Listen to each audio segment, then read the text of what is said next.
La première, 9h-10h, l'histoire continue, Bertrand Haine.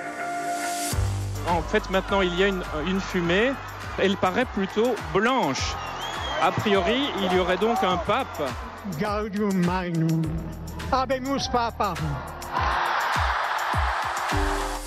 Rome, la chapelle Sixtine, la fumée blanche, habemus papam, l'élection d'un pape est un rituel qui se perd dans les fils du temps.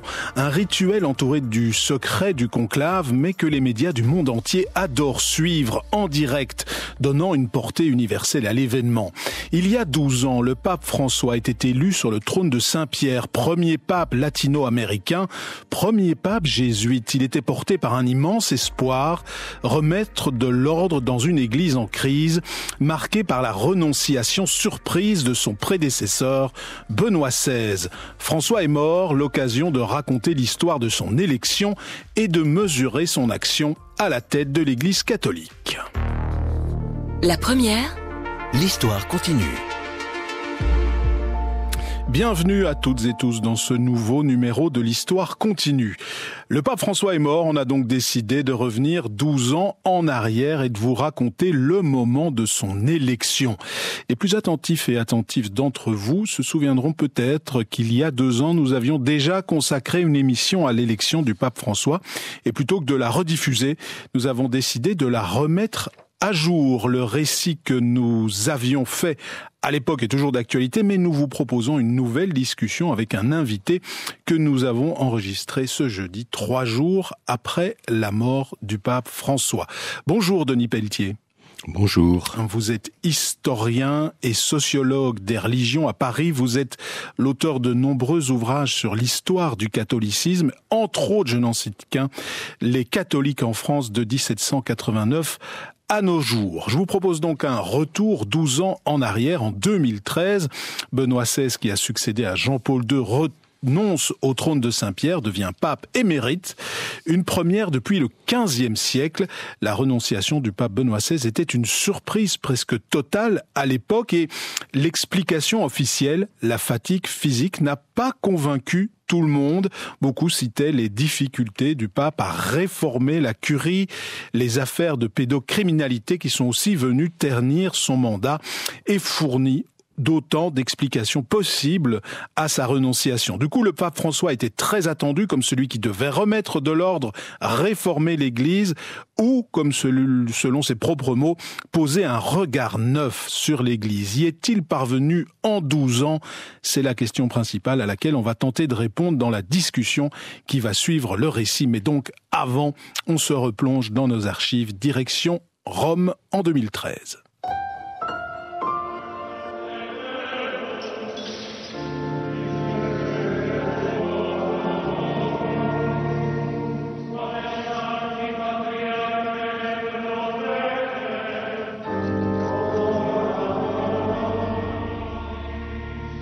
Le 12 mars 2013, sous la coupole de la basilique Saint-Pierre, une procession a commencé. 115 cardinaux électeurs, vêtus de pourpre, d'une mosette sur un surplis de dentelle blanche, coiffés de la barrette cardinalice, marchent lentement au son de la litanie des saints.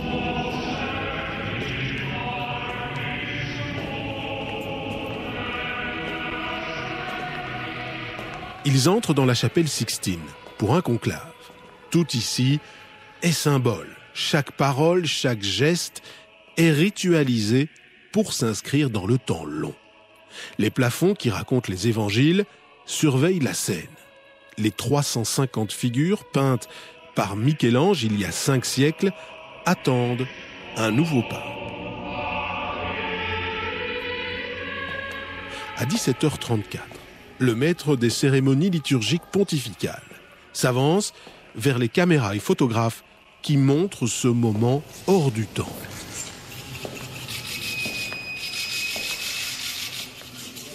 Devant les objectifs, il referme les lourdes portes de la chapelle Sixtine, marquant ainsi le début du conclave.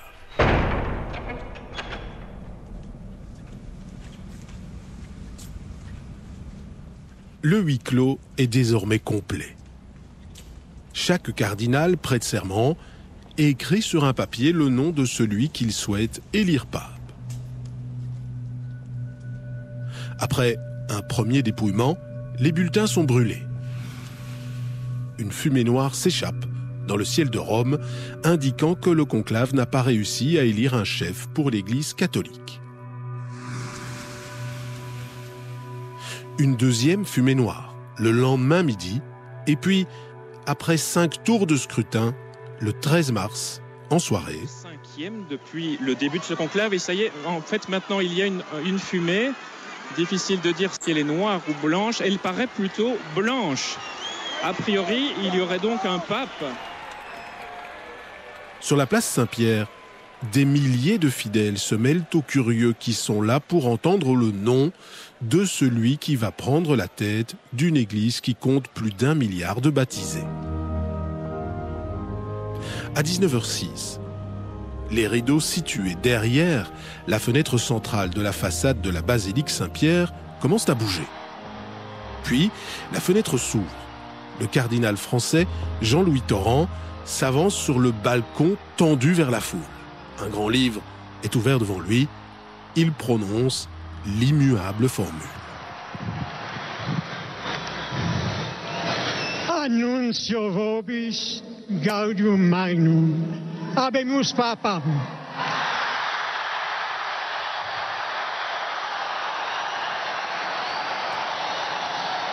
Eminentissimum ac reverendissimum Dominum Georgium Marium, Sancte Romani Ecclesiae Cardinalem Bergoglio, qui sibi nomen imposuit Franciscum.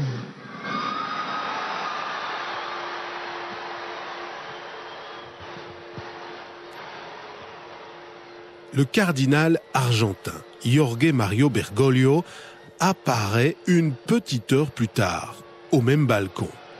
Les spécialistes remarquent des petits détails qui singularisent ce nouveau pape. C'est le premier pape issu du continent américain, c'est le premier pape jésuite, c'est aussi le premier pape à avoir choisi le nom de François. Pour le reste, tout s'est déroulé selon le rituel prévu. La place Saint-Pierre, noire de monde, Habemus Papam, la fumée blanche, les fumées noires, les portes de la chapelle Sixtine qui se ferment. Oui, cette élection ressemble en tout point aux autres élections papales. Sauf que l'élection de François est exceptionnelle. Car pour la première fois depuis le 4 juillet 1415, un pape apparaît au balcon de la place Saint-Pierre alors qu'un autre pape est toujours en vie. Benoît XVI, son prédécesseur, est toujours là. Le pape, désormais émérite, a démissionné, à la surprise générale 1 mois plus tôt.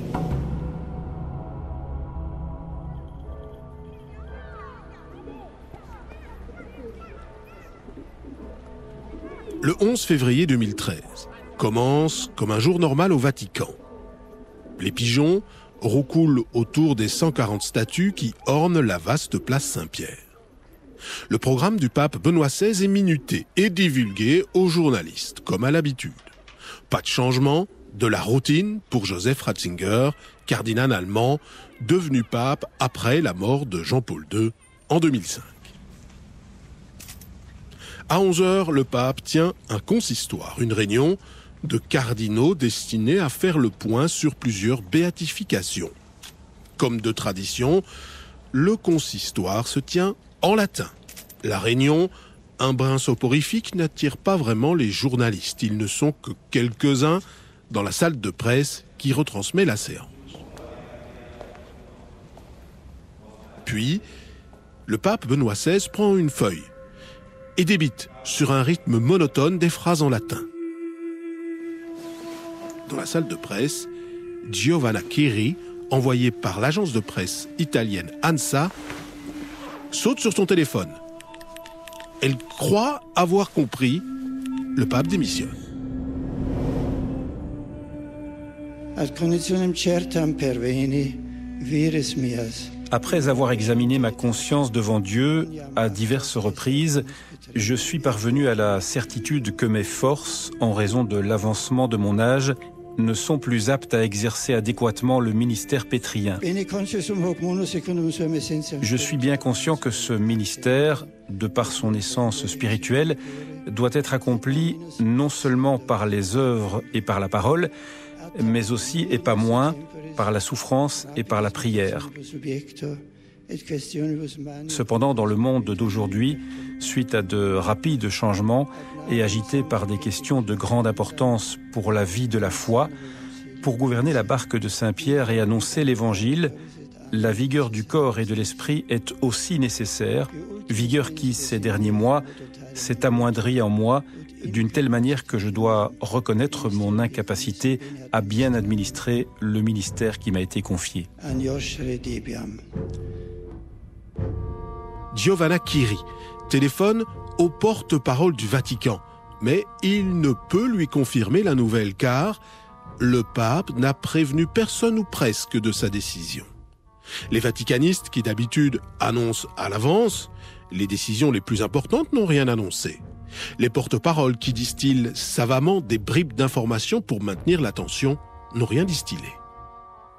Sur un ton toujours aussi monocorde et toujours en latin, le pape Benoît XVI continue. C'est pourquoi, bien conscient de la gravité de cet acte, en pleine liberté, je déclare renoncer au ministère d'évêque de Rome, successeur de Saint-Pierre, qui m'a été confié par les mains des cardinaux le 19 avril 2005.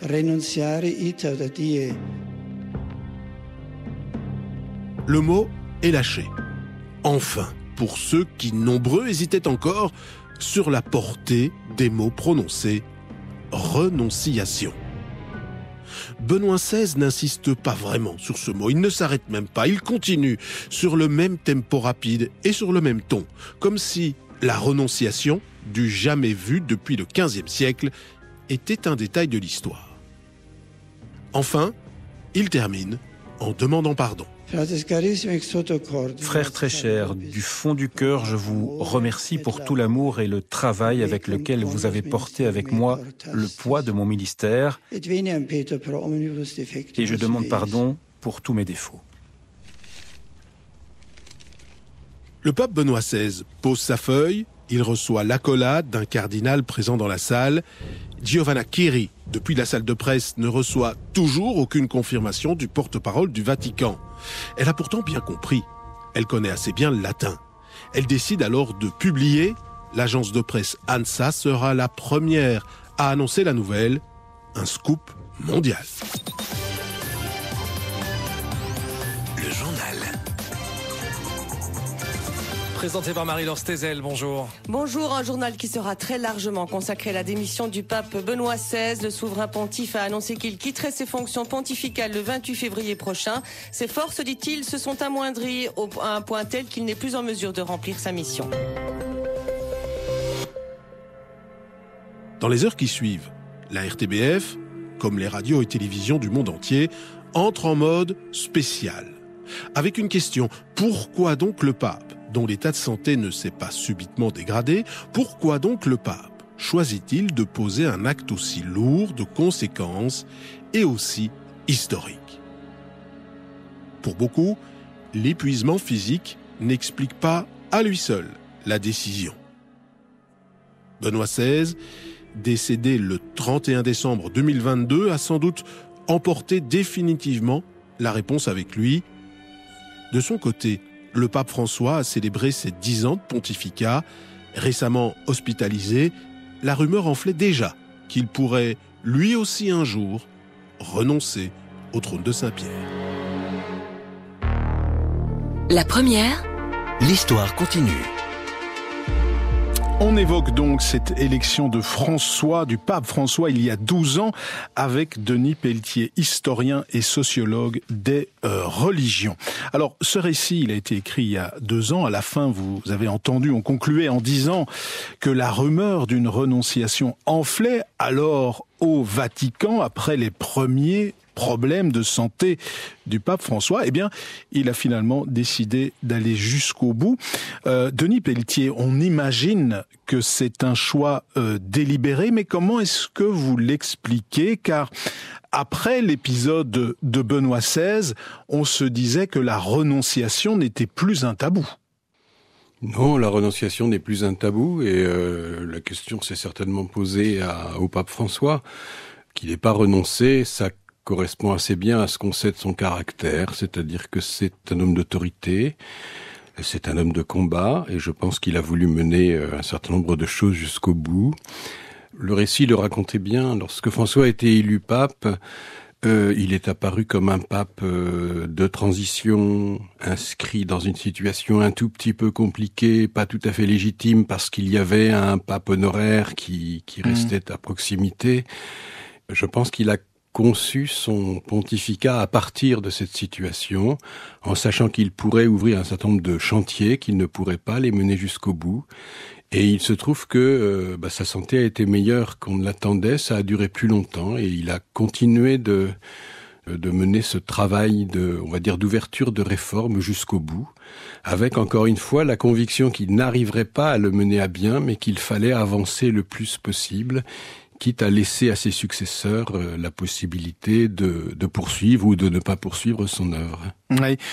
Sur son élection, toujours il y a 12 ans, sur le contexte de cette renonciation à l'époque, qui a surpris de la part de Benoît XVI, que beaucoup ont attribué, et j'aimerais avoir votre avis, à tort ou à raison, à d'autres raisons que la santé, que la forme physique de Benoît XVI, des conflits au sein de la curie, des difficultés à réformer, et qui lui ont fait prendre la décision que peut-être quelqu'un d'autre y arriverait mieux que lui.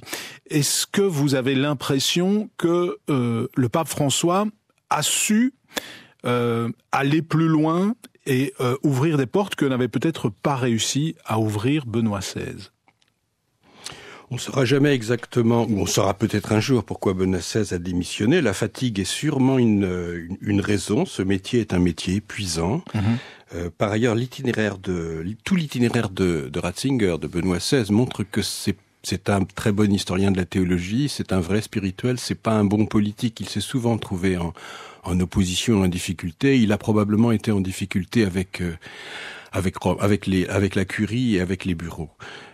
François, c'est pas du tout le même personnage. François, c'est quelqu'un qui a une habitude de la politique. Il a été, faut jamais oublier dans le cas de François, qu'il a été provincial des Jésuites d'Argentine, donc responsable des Jésuites d'Argentine à l'époque de la dictature des généraux argentins, qui a été à ce moment-là la plus dure des dictatures en Amérique du Sud, dans les années 70 et au début des années 80. Et donc François a une pratique de la politique, il a une pratique du combat.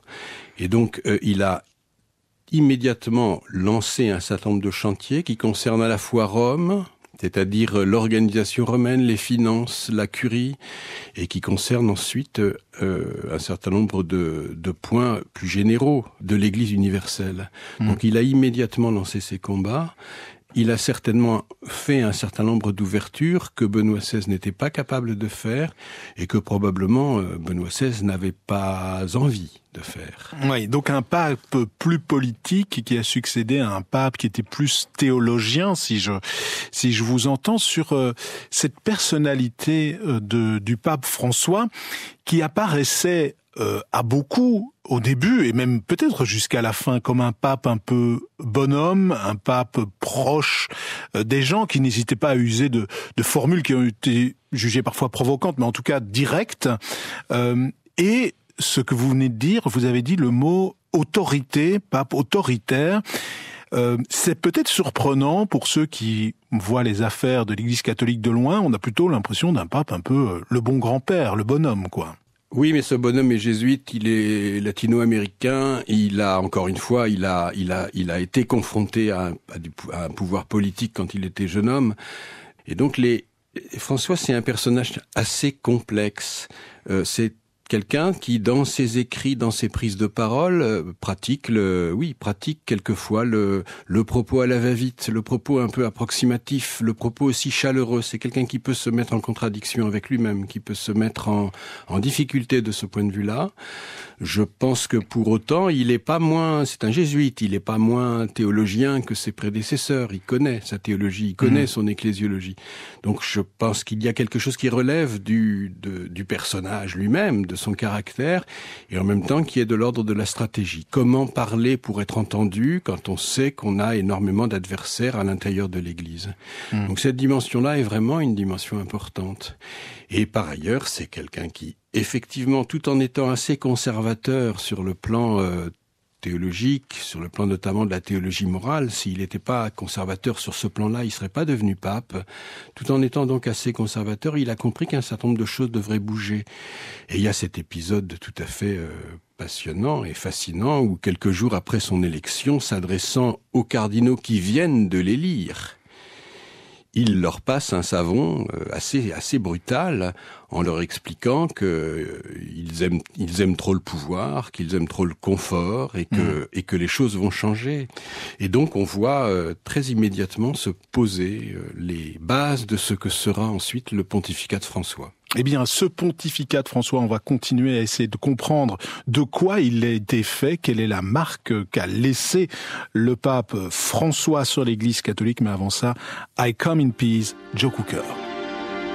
La première, l'histoire continue.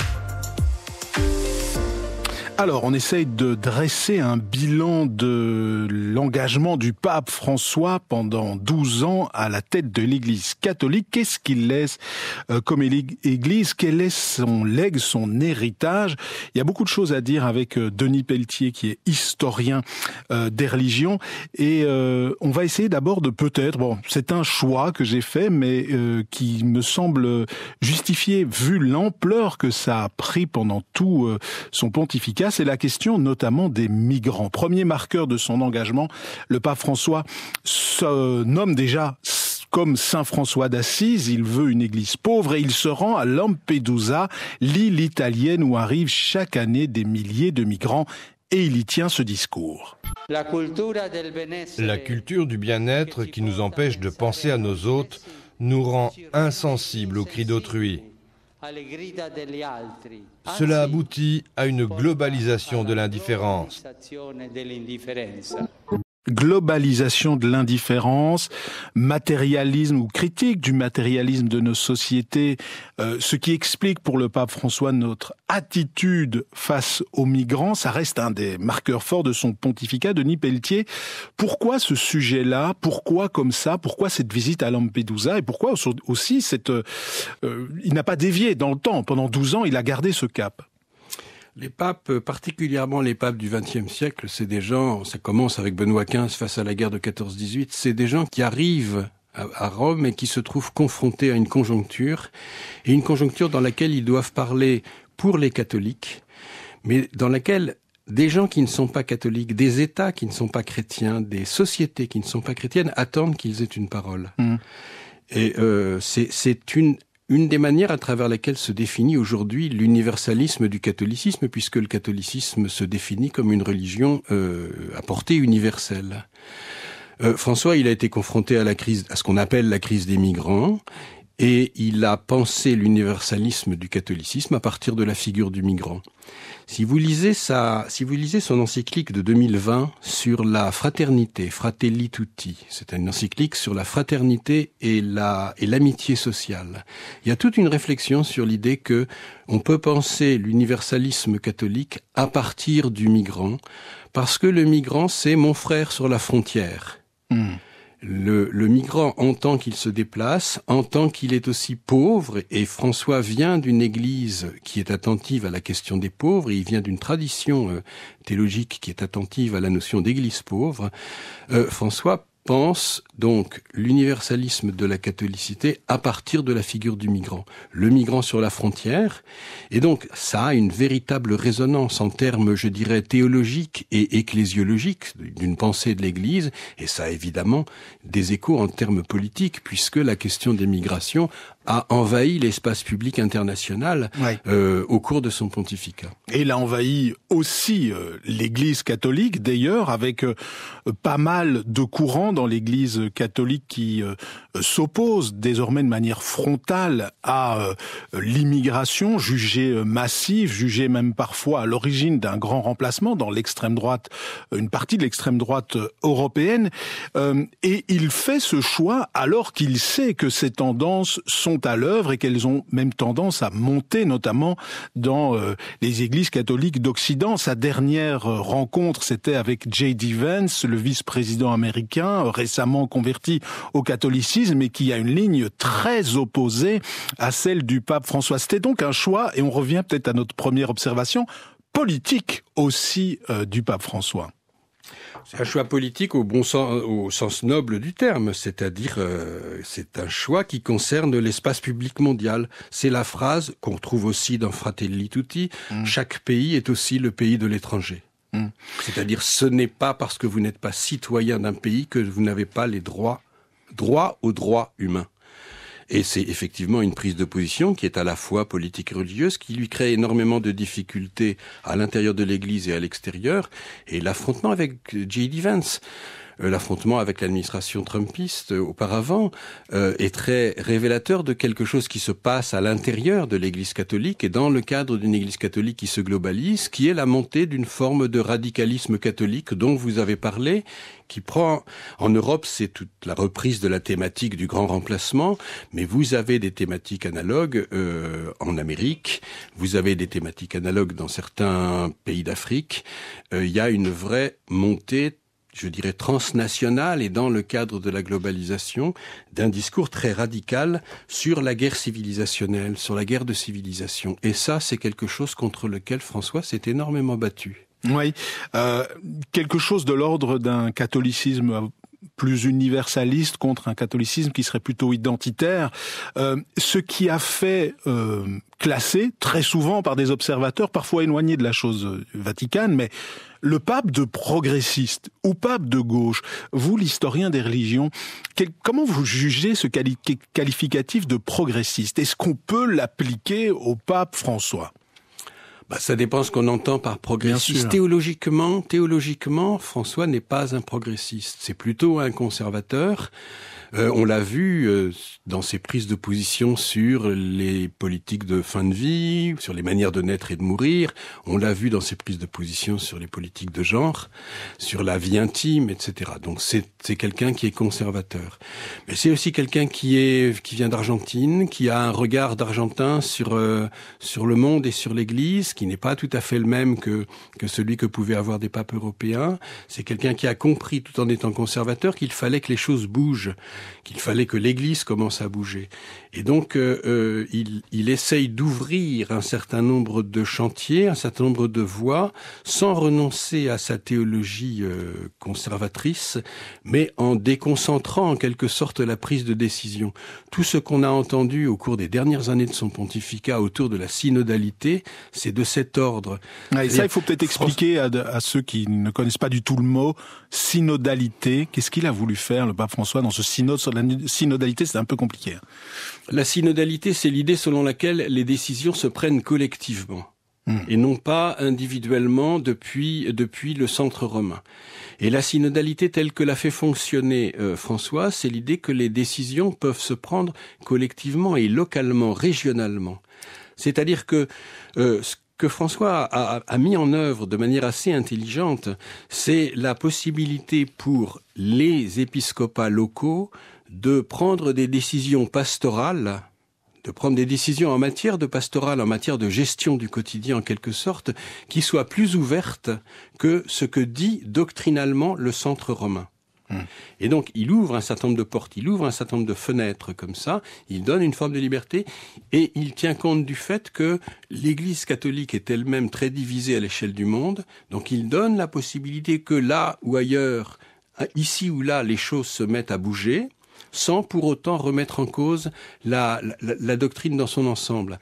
Alors, le résultat est un peu déceptif, parce que du coup, au bout du compte, théologiquement, du point de vue du magistère, rien ne change, mais dans la pratique, il y a une forme d'ouverture qui apparaît. Jean XXIII, à la fin des années 1950, le pape Jean XXIII avait fait un peu la même chose quand il avait lancé le projet de Concile Vatican II. Quand on demandait à Jean XXIII pourquoi il avait lancé le Concile Vatican II, il allait à la fenêtre de son bureau et il ouvrait la fenêtre. Et il disait, le monde est là, quoi. Le vrai monde est là, c'est ça. Et ouvrir la fenêtre, c'est dire, il faut que quelque chose puisse bouger. Jean XXIII était très conservateur sur le plan théologique et moral. Oui, mais il a donc lancé Vatican II, qui a été quand même une révolution pour l'Église. Il a lancé un concile qui a transformé l'Église, et je pense que chez François, il y a quelque chose de cet ordre-là, avec cette conception du temps qui est très caractéristique à la fois d'un jésuite et d'un pape qui vient du Sud et qui a été élu. Encore une fois, il a été élu sur une position fragile, comme un pape de transition. Et donc il sait très bien qu'il ne mènera pas son combat jusqu'au bout et qu'il faut qu'il compte avec cette question du temps. Et peut-être revenir aussi sur un autre élément important du pape François, c'est cette fameuse encyclique Laudato Si sur l'écologie intégrale. Là aussi, cette encyclique lui a valu d'être classée de progressiste, et certains la comparent en importance à Rerum Novarum, c'est cette encyclique qui a structuré la doctrine sociale de l'Église à la fin du XIXe siècle. Donc Laudato Si a été publié en 2015, au tout début du pontificat du pape François. Cette lettre solennelle est la première de François, elle est consacrée à l'écologie et ça ne surprend pas. Vraiment pas surpris, parce que toutes les questions environnementales, comme il dit, sont au premier plan de l'actualité aujourd'hui. Et de découvrir aussi à travers ça la question de relation entre les pays pauvres et les pays riches. Il insiste beaucoup sur la solidarité qui doit exister entre les pays plus riches et les pauvres. Et c'est un enjeu écologique aussi. Il a fort été marqué par toutes les déforestations de son continent lorsqu'il était en Amérique latine. François, pape écolo, on l'avait senti dès sa nomination. Le cardinal Bergoglio avait choisi son nom en référence à saint François d'Assise, désigné saint patron des écologistes par Jean-Paul II. Son message de demain se veut universel et politique à quelques mois de la conférence de Paris sur le climat. Cette encyclique-ci s'adresse vraiment à tous, pas seulement aux catholiques. Et en invitant les gens de réagir, c'est pas pour être d'accord. Le but d'une encyclique n'est pas ici que tout le monde dise Amen, pour prendre un terme catholique justement, mais puisse vraiment être au courant de toutes les questions et réagir et créer une solidarité. Et ce n'est pas pour rien que la conférence de Paris, qui approche maintenant en décembre sur cette question-là, est aussi dans le collimateur, je dirais, de tout ce que sont ces questions de l'actualité. Alors vraiment, je crois que c'est un sursaut, je crois que c'est aussi ce à quoi il l'appelle, un sursaut pour que notre terre puisse vraiment être une maison commune, pour reprendre l'expression qui est la sienne. Alors, Denis Pelletier, donc c'était un sujet de 2015 consacré à la publication de l'encyclique Laudato Si sur l'écologie intégrale. Quelle importance, quel statut vous donnez à cette encyclique? Est-ce que c'est une pierre qui va compter aussi fortement dans l'avenir de l'Église que, par exemple, Rerum Novarum au XIXe siècle, qui a donné une doctrine sociale? C'est ce que certains observateurs disent. Ah oui, la comparaison avec Rerum Novarum, elle est intéressante. Rerum Novarum, c'est l'encyclique qui, en 1891, lance en quelque sorte la doctrine sociale de l'Église. En fait, c'est pas une invention, c'est-à-dire qu'en 1891, Léon XIII a mis un peu d'ordre à l'intérieur d'un certain nombre de débats qui agitaient la catholicité autour de la question sociale, autour de la question ouvrière. Et donc, il ne faut pas imaginer que les choses tombent de Rome. En fait, il y a un certain nombre de débats à l'intérieur du catholicisme, et Rome, en 1891, régule en quelque sorte ces débats. Et ça devient le début de la doctrine sociale. Il s'est passé un peu la même chose avec Laudato Si. Dans l'Église catholique, vous avez deux manières d'aborder la question écologique. Vous avez une manière qui est assez proche de ce que nous définissons, nous, comme l'écologie. C'est-à-dire le fait qu'il y a beaucoup de chrétiens à l'origine des partis écologistes, par exemple, en Europe, à l'origine des Verts en France, à l'origine des Grünen en Allemagne, etc. C'était vrai aussi en Belgique, d'ailleurs. Ouais. Et c'était vrai, je pense, aussi en Belgique. Et c'était particulièrement vrai en Amérique latine, où les théologiens de la libération ont beaucoup investi à un moment sur la question écologique, en donnant à la question écologique une dimension sociale, c'est-à-dire en rappelant que les premières victimes de la crise écologique sont toujours les pauvres. Et on rejoint la question de l'Église pauvre.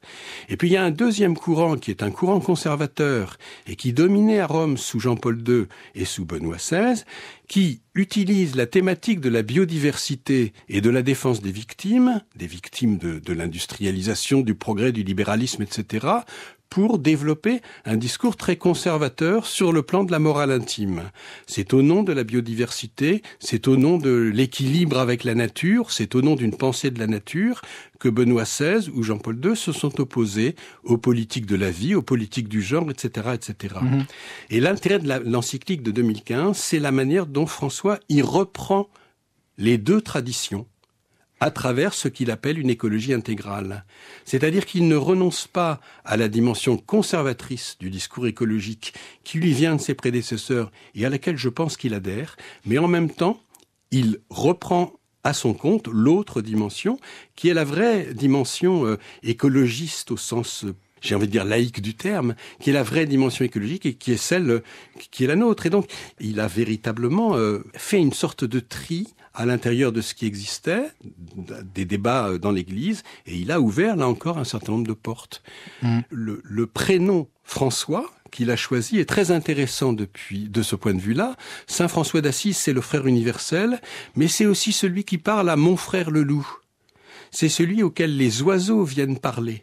C'est-à-dire, c'est celui qui, dans sa pensée, intègre ce que nous appelons aujourd'hui les membres non humains des sociétés humaines. Ce que nous appelons après, les anthropologues comme Descola ou comme Latour, les membres non humains des sociétés humaines.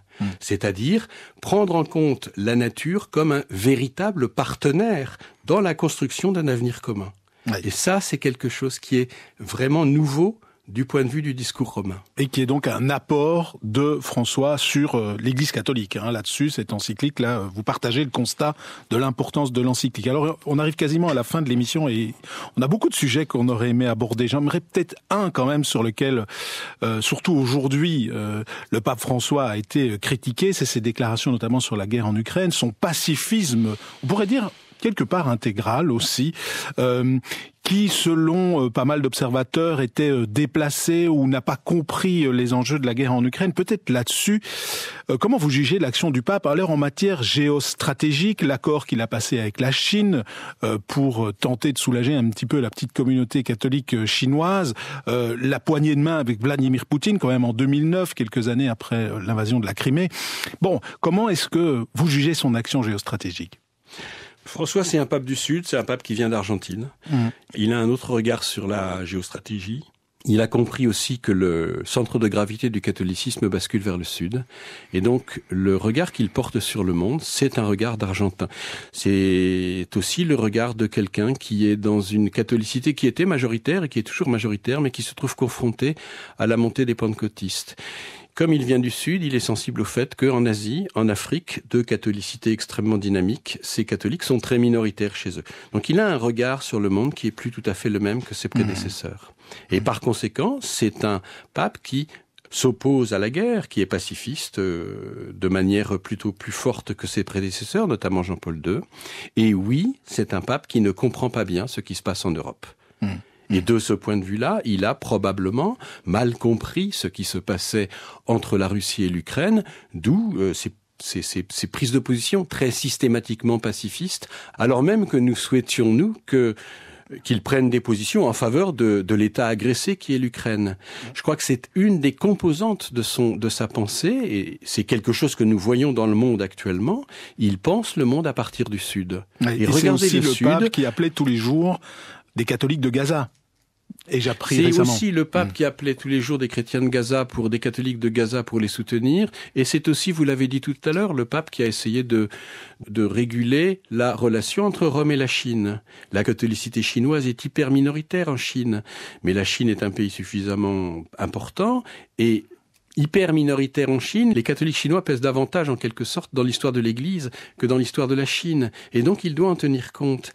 Et c'est ce déplacement du regard vers le Sud qui est une des caractéristiques du pontificat de François et qui explique un certain nombre de malentendus avec l'Europe et notamment avec l'Europe occidentale. Allez, une toute dernière question. Denis Pelletier, sur le conclave qui s'ouvre, on sait que le pape François a nommé beaucoup de cardinaux qui vont participé à ce conclave. Je ne vais pas vous demander si vous avez une boule de cristal, mais est-ce que vous pensez que le successeur sera un successeur de François à la François? C'est-à-dire que est-ce que son héritage, vu qu'il a nommé beaucoup de cardinaux, eh bien il va nommer que le nouveau pape sera un proche de François quelque part? Je n'ai pas de réponse. Le fait que François ait nommé effectivement à peu près 80% des électeurs ont été nommés par François. Ouais. Mais il ne faut pas imaginer que le système est pyramidal et que les gens qui ont été nommés cardinaux par François sont alignés sur la position de François. Un certain nombre des gens qu'il a nommés se sont opposés à lui ensuite. Donc là, la question de la succession de François, c'est-à-dire poursuivre ou non l'œuvre qu'il a entreprise, va être probablement un des ressorts de l'élection. La bascule vers le sud, c'est-à-dire faut-il continuer à aller vers le sud ou faut-il revenir vers le nord, va être un autre des ressorts de l'élection. Les relations avec François, est-ce qu'on peut trouver proche de François quelqu'un qui soit plus raisonnable, parlant moins à l'emporte-pièce, plus ouvert, plus diplomate? Cette question-là va se poser. François a laissé la trace d'un homme autoritaire et la Curie n'aime pas les papes trop autoritaires, donc il est possible qu'il y ait un retour vers quelqu'un de plus consensuel. Mais vous voyez, c'est une logique d'assemblée, la logique du conclave. C'est une logique d'assemblée close. On ne peut jamais savoir à l'avance ce qui va se passer dans une assemblée close. Et donc, on peut poser un certain nombre de questions, mais est-ce qu'on aura un pape du Sud? Est-ce qu'on aura un pape du Nord? Est-ce qu'on aura quelqu'un qui continuera l'œuvre de François de manière plus prudente? Ou est-ce qu'on aura un retour de bâton vers le conservatisme? C'est très difficile de répondre. Merci, en tout cas, Denis Pelletier, d'avoir été notre invité. Merci à vous. Je rappelle que vous êtes historien et sociologue des religions, auteur notamment de « Les catholiques en France de 1789 à nos jours ». Raconter le passé pour éclairer le présent, c'est ce qu'on fait dans l'Histoire continue. À la réalisation, Jonathan Rémy, à la coordination, Émilie Malice.